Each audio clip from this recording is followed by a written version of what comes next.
Today's Midday Kentucky cooking segment brought to you by Creative Kitchen and Bath, where you will always cook in style. Welcome back to Midday Kentucky, everyone. Over here with Chef Allison Davis. We are making one of my favorite dishes of all time. Say it. Risotto. Risotto. One of my favorites, and I love nothing better than saffron in it. And I see you have a little Really? bottle. What do you know about saffron? I know it's very expensive. That's why you like it. No, I love that it's. It is a flavor. I'm just trying to. It's a flavor you can't mimic with anything else. Yeah. It's authentic. Very rich. Yeah, very rich flavor. Well, what's this? We got here a bit of cheese. Parmesan, of course it's cheese. Oh my goodness. It was so funny the other day at Whole Foods. I was over in the cheese section, and the man said, "Oh, I love watching you do your cooking segments." I went, "Great." He said, "Do you want to try some different cheeses?" I said, "Do you not watch the show?" I sat there for half an hour. Go over there and do like just a segment on cheese. Oh, I'd love that. That would be great, and have them tell us about some of their different cheeses. Yeah, They really glass of wine. I'll put my feet up. Yeah. Try the wine with the cheeses. There we go. Let's get to the risotto. Okay, well, we've got a pan here that we've got, I believe, on just kind of a medium heat. Gonna start with just a little bit of olive oil in our pan. And then I always like to add maybe, say, onions or, in this case, leeks. Just a little something to saute, just to give it a little body, you know, instead of just the rice itself. All right, so we're going to go in with the leeks. I've got a spoon here for you. Oh, goody. And then we're just going to let those saute a little bit, and then we're going to get into the process of risotto.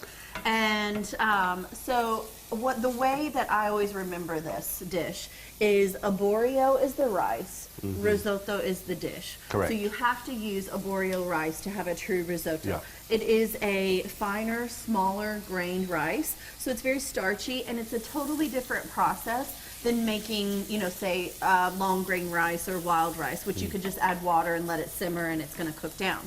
This, however, you have to kind of slowly add your broth, and it's a process. So the first thing we're going to do is I actually add the rice in at this stage to allow it to just saute. It actually starts to bloom, right? You know, another thing, I don't have it out here, but this needs garlic. Yeah, you were about to say it, right? I was just like, where is it? I can't see it, so I'll shut up. Don't you worry, but a little minced garlic goes a long way in this dish, for sure. All right, so we're letting this saute just a little bit. This is interesting. I don't think I've ever had leek in a risotto before. Well, I mean, you've had onion, I'm sure. But I love leeks. I love, love, love leeks. Leeks are just milder, and they're just full of flavor. And I love the color. I love the body. It's just one of my favorites. All right, I do have some fresh herbs here. So now once we start to saute and kind of bloom the rice a little bit, then we get into the process, okay? So it's slowly adding in just a ladle of broth at a time. And you really just start to, you can almost hear it, right? You can hear it just simmering.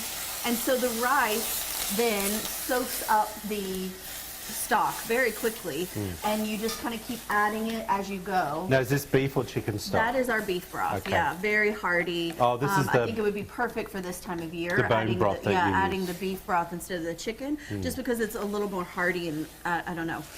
And there is one thing about this. My nonna used to say, you don't need to be stirring like this. Just let it. Yeah, let it just absorb. Be gentle. Respect the risotto.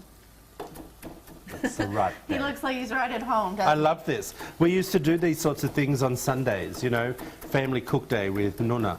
I love it. So I'm just chopping up a little bit of fresh herbs that we're going to add into this. And then we're going to go in with our saffron. Really, at any stage, you know, you can just add it right in, or you could kind of crush it up, and then you can bloom the saffron in a little bit of your broth as well.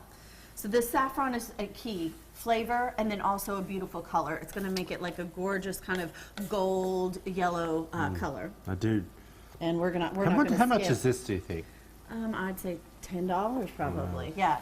So it's such an extravagance. Saffron is such an expensive thing, and just real quick to tell you about it, it's hand-picked. It's the stamen of the crocus flower. Oh. Yeah, so it's hand-picked, and so that's why it's so expensive, because it's very fine and difficult to get. We're going to have to finish this up, but we're going to keep cooking this and plate it all up a little bit later on. If you want to find out about this recipe and many more, head over to wtvq.com/Midday Kentucky. You'll click on the recipe tab.